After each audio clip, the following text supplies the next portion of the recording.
Assalamualaikum warahmatullahi wabarakatuh. Waalaikumsalam warahmatullahi wabarakatuh. Selamat pagi anak-anak. Pagi, Pak. Bertemu lagi dengan Bapak hari ini. Kita akan melanjutkan pelajaran yang selanjutnya. Tapi sebelum kita memulai pelajaran, marilah kita berdoa terlebih dahulu. Silakan untuk temannya maju ke depan. Pimpin doa dari sini saja. Ya, silakan pimpin doa untuk teman. Teman-teman, sebelum belajar, marilah kita berdoa. Berdoa mulai. Bismillahirrahmanirrahim. Raditu billahi rabba wa bil islami dina wa bil muhammadin nabiyya wa rasulah. Rabbi sholli sadri wa yassir li amri wahlul 'uqdatam min lisani yafqahu qawli. Rabbi zidni ilma warzuqni fahma bi rahmatika ya arhamar rahimin. Rabbana atina fid dunya hasanah wa fil akhirati hasanah wa qina adzabannar. Walhamdulillahi rabbil alamin. Berdoa selesai. Ya, nah itu tadi kita berdoa sebelum belajar. Semoga kita pada saat belajar kita dimudahkan menangkap ilmu, kita selalu dimudahkan untuk menerima pelajaran dan dilancarkan dalam kita proses belajar. Nah, kita akan selalu berdoa kepada Allah Subhanahu wa Ta'ala.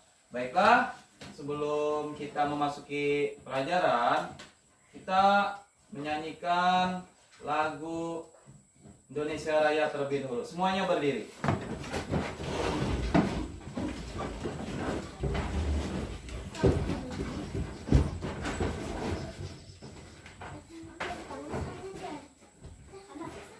Ya, kita nyanyikan bersama lagu Indonesia Raya. Semuanya berdiri hadap ke depan.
Silakan duduk kembali.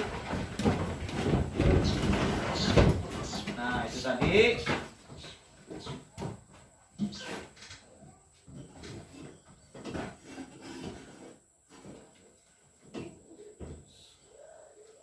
Nah, itu tadi kita sudah menyanyikan lagu Indonesia Raya dalam kita menyanyikan tadi, kita itu harus selalu menanamkan jiwa patriotisme di dalam diri kita. Nah, jadi harus kita ingat jasa para pahlawan, karena pahlawan itu telah berjuang mempertahankan atau untuk kita bisa menikmati seperti ini, bisa merdeka. Nah, baiklah, sebelum memulai pelajaran, Bapak akan mengabsen kalian terlebih dahulu.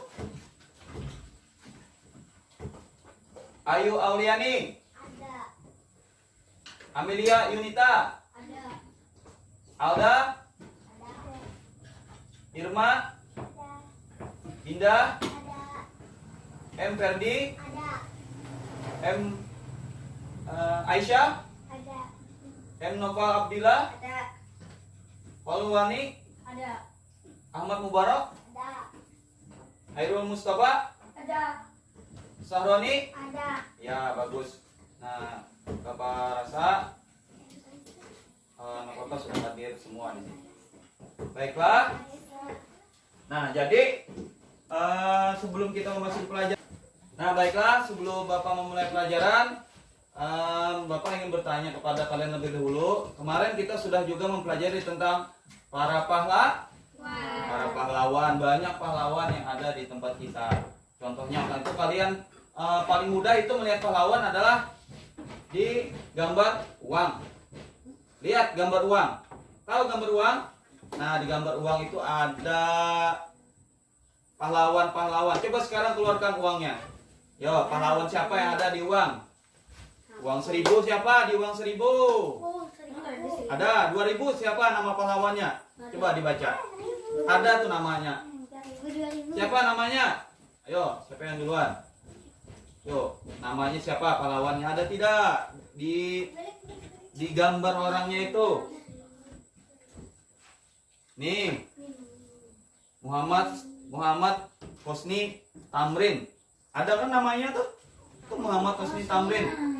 Nah, itu juga salah satu pahlawan yang berjuang atau berjasa dalam kemerdekaan Indonesia. Ayo, siapa lagi? Di uang 5.000 siapa tuh punya uang 5.000? Bapak lihat tuh, siapa namanya? Siapa? Siapa? Dokter Itham Chalid. Nah, beliau juga adalah para pahlawan juga yang berjasa di dalam memperjuangkan kemerdekaan Indonesia. Baiklah, hari ini kita akan mempelajari tentang tema 5, pahlawanku, pembelajaran ketiga, subtema 3, yaitu tentang sikap pahlawan. Nah, banyak sikap pahlawan di dalam kehidupan kita. Walaupun kita ini sudah merdeka, kalau zaman dulu itu beda. Kalau zaman dahulu itu pahlawan berjuang itu melawan penjajah atau melawan orang yang ingin menjajah Indonesia, negara asing. Negara mana dulu yang pernah menjajah Indonesia? Ada yang tahu? Belanda, iya benar. Apa tadi? Belanda. Terus apa lagi?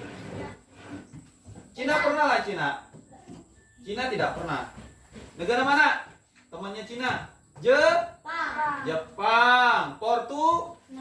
Portugis. Nah, itu adalah negara-negara yang pernah datang ke Indonesia untuk menjajah tuh, dalam artian dia ingin menjadikan negara Indonesia sebagai miliknya.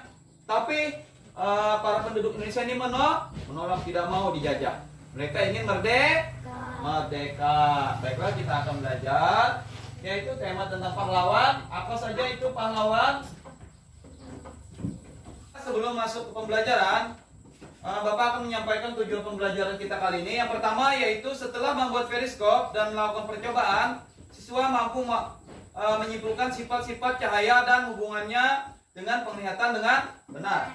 Yang kedua, setelah membuat periskop dan melakukan percobaan, siswa mampu menulis laporan tentang sifat cahaya dan hubungannya dengan penglihatan rinci dan benar. Kemudian yang ketiga, setelah membaca teks tentang pahlawan tanpa tanda jasa, siswa mampu menulis informasi tentang apa yang sudah diketahui dan apa yang ingin diketahui lebih lanjut dengan tepat. Yang keempat, setelah berdiskusi, siswa mampu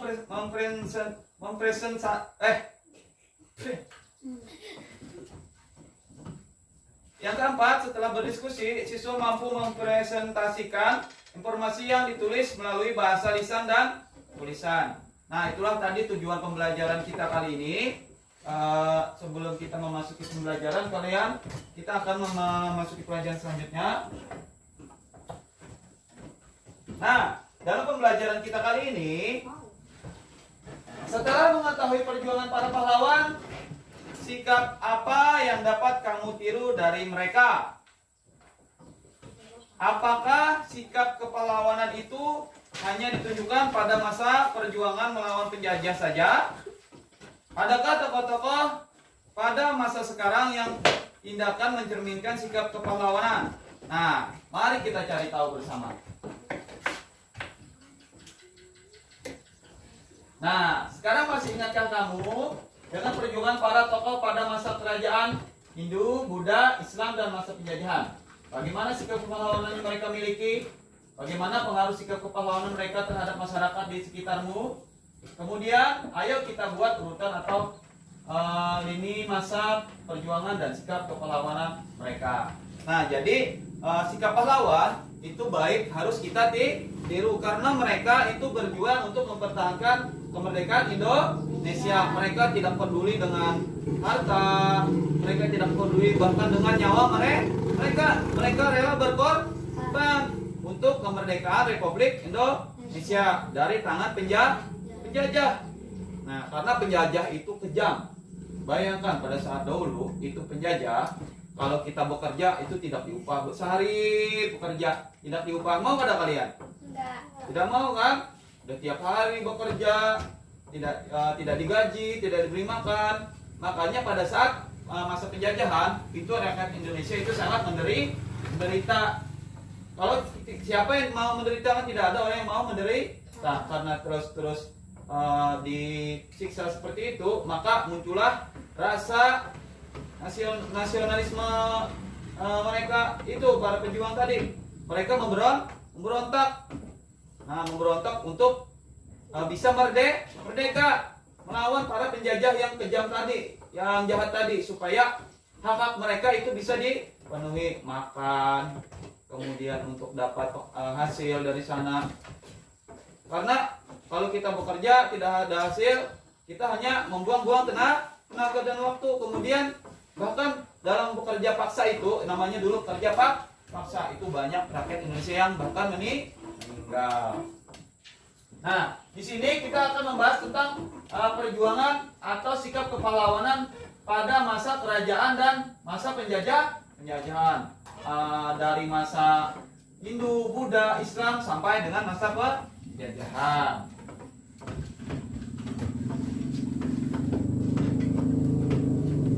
Nah, ini. Nah, pada masa Hindu itu dipimpin oleh Raja Gunawarman. Sikap kepahlawanannya bagaimana? Mencintai rakyat, kemudian berani melawan perompak. Nah, itu Raja perompak itu apa? Itu perompak tuh rampok, begal. Nah, yang mengambil harta rakyat. Kemudian yang kedua pada masa Buddha, Raja Bala Putra Dewa. Sikap kepahlawanannya bagaimana? Raja Bala Putra Dewa bagaimana? Mengutamakan kepentingan rakyatnya. Iya, mengutamakan kepentingan rakyatnya. Kemudian yang yang berikutnya itu mencintai rakyat. Nah, ya itu. Pada masa Islam ini dipimpin oleh Sultan Hasanuddin. Bagaimana sikap kepahlawanan Sultan Hasanuddin? Arif dan bijaksana. Ya, kemudian berani dan gigih. Kemudian yang berikutnya yaitu pada masa penjajahan. Nah, pada masa penjajahan itu contohnya dipimpin oleh Pangeran Diponegoro. Bagaimana sikap Pangeran Diponegoro? Bijaksana. Ya, kepahlawanannya itu bijaksana dan rela berkorban. Nah, jadi Pangeran Diponegoro ini walaupun dia sakit parah, dia itu tetap memimpin pasukan untuk melawan para penjajah.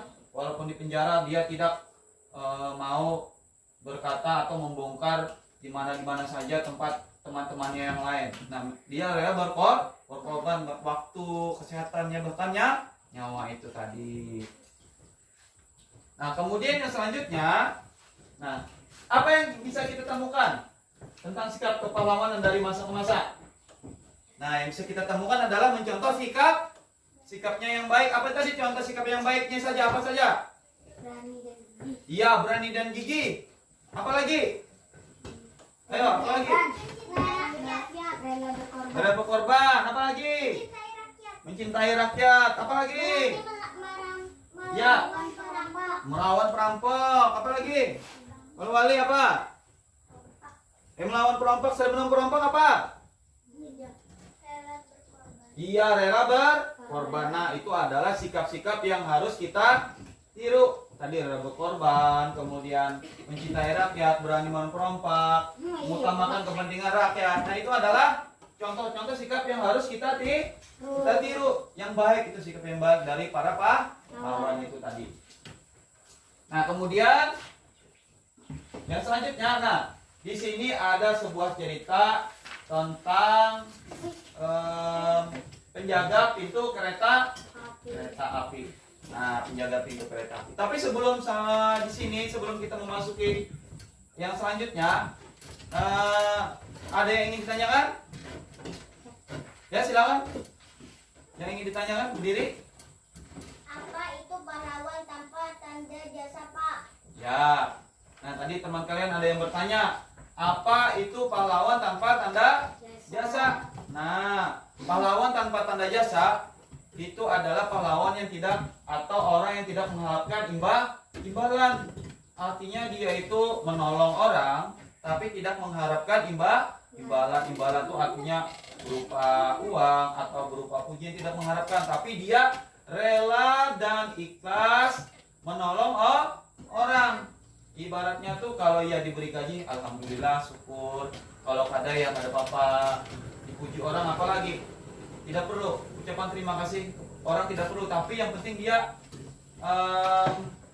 bisa menolong orang. Tapi kalau kita ditolong, kita ya sebagai diri kita harus mengucapkan terima kasih. Nah, itu tadi pahlawan tanpa tanda jasa. Artinya pahlawan tanpa tanda jasa tadi apa?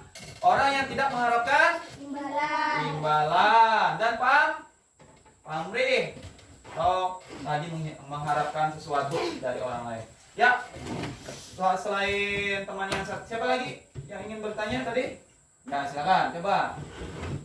Selain penjaga pintu kereta api, pahlawan tanpa tanda jasa yang lain apa, Pak? Nah, selain penjaga pintu kereta api ini, teman kalian tadi bertanya pahlawan tanpa tanda jasa yang lain itu apa? Apa saja kira-kira? Ada yang tahu pahlawan tanpa tanda jasa yang lain? Yang menjaga jalan siapa? Polisi. Nah, polisi itu juga pahlawan tanpa tanda jasa. Siapa lagi? Tentara. Yang mengajar kalian siapa? Guru. Nah, guru juga pahlawan tanpa tanda jasa. Siapa lagi? Guru, polisi. Yang menjaga orang yang sakit, dokter atau perawat, itu juga merupakan orang yang pahlawan tanpa tanda jasa juga. Nah, sekarang, tadi kalian sudah mengetahui tentang pekerjaan atau pahlawan tanpa tanda jasa. Tadi contohnya adalah guru, kemudian apa lagi? Dokter, polisi, siapa lagi? Tentara, guru tadi sudah kan? Nah, itu adalah contoh-contoh pahlawan tanpa tanda jasa. Dan di sini juga ada contoh pahlawan tanpa tanda jasa yang lain, yaitu adalah penjaga kereta api. Nah, penjaga kereta api itu adalah juga pahlawan tanpa tanda jasa. Di sini Bapak memiliki sebuah cerita tentang pahlawan tanpa tanda jasa tadi, yaitu penjaga kereta api. Sekarang kalian simak teks yang akan Bapak ceritakan tentang pahlawan tanpa tanda jasa. Nah, di sini pahlawan tanpa tanda jasa. Jimin tinggal di desa Lemah Abang, Karawang. Pekerjaannya sangat mulia. Banyak orang yang telah ia selamatkan. Namun demikian, banyak orang yang tidak peduli terhadap pekerjaan yang ia lakukan. tidak ada ucapan terima kasih yang diberikan kepadanya. Nah, pendapatannya sangat kecil dan tentunya kurang untuk memenuhi kebutuhan keluarganya.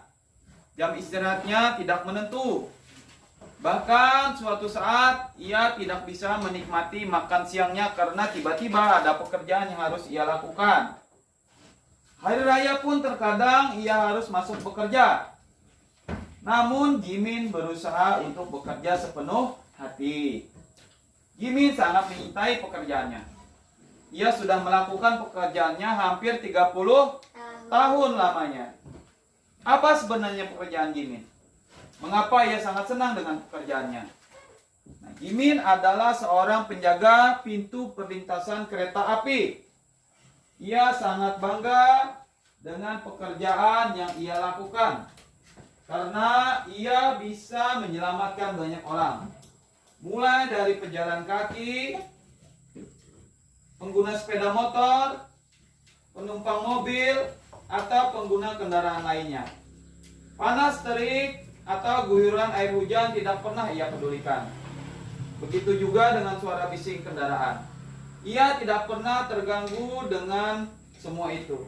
Bahkan umpatan dari mereka yang marah karena Jimin menutup pintu rel pun ia abaikan. Di dalam pikirannya yang ada hanyalah usaha untuk menyelamatkan orang lain atau orang-orang. Nah, jadi Pak Jimin ini juga adalah seorang yang berjuang atau pahlawan tanpa tanda jasa, karena dia menolong orang lain tanpa pamrih, tanpa gaji atau upah tadi, upah yang besar. Dia menolong orang pun sangat senang sudah. Menolong orang yang ingin menyeberang rel kereta api dengan selamat. Nah, itu tadi adalah sebuah cerita Pak Jimin. Nah, sekarang menjadi penjaga pintu perlintasan kereta api itu yang bertanggung jawab adalah salah satu cermin sikap kepahlawanan. Jadi Pak Jimin tadi sangat bertanggung jawab menjaga keselamatan orang yang ingin menyeberang di rel kereta. Bahaya menyeberang di rel kereta. Nah, sekarang kita akan mengerjakan tugas secara berkelompok. Nah, dari bacaan tadi, di situ ada sebuah tabel. Nanti kalian tentukan apa informasi yang penting yang ada di tabel. Kalian tulis dalam tabel secara berkelompok. Nanti wakil kelompoknya maju ke depan untuk membacakan masing-masing hasil dari kelompoknya. Silakan. Nah, di situ jawablah rasa ingin tahumu pada kolom sebelah kanan atau di bawah. Kamu dapat mengisinya berdasarkan teks yang tadi. Kemudian tulis semua informasi yang ada pada tempat yang sudah disediakan. Silakan dikerjakan. Ditulis teks informasi berdasarkan teks yang sudah kalian baca di atas tadi. Silakan. Nanti wakil kelompoknya maju ke depan untuk membacakan teks tersebut. Ya, itu silakan ditulis. Nanti kalian bacakan, diskusikan bersama kelompok kalian. Nanti wakil kelompoknya akan maju ke depan. Silakan kerjakan secara berkelompok. Nanti hasilnya, hasil diskusi kelompok kalian, wakilnya maju ke depan untuk membacakan hasil jawabannya. Nah, di situ silakan kalian cari informasi berdasarkan teks yang ada, yang sudah kalian simak tadi. Silakan.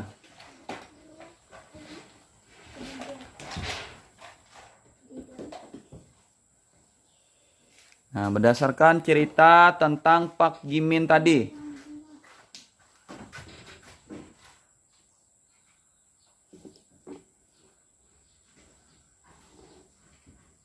Ini adalah video atau